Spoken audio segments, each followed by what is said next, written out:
Hi guys, హక్కున మటాతో ఈరోజు morning వాకింగ్కి వెళ్ళొచ్చాను కదా. సో ఇడ్లీ చేస్తున్నాను, అందులోకి చట్నీ నేను ఎట్లా చేస్తాను అని చూపించేస్తున్నాను.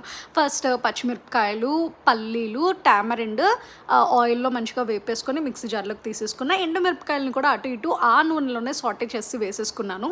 ఇందులోకి పంకిన్ సీడ్స్, సన్ఫ్లవర్ సీడ్స్, కాజు, బాదం, నువ్వులు మీకు కావాల్సినట్టు వేసుకోండి. ఎంత హెల్తీగా ఉంటే అంత టేస్ట్ బాగుంటుంది. నేను పుట్నాలు యాడ్ చేశాను.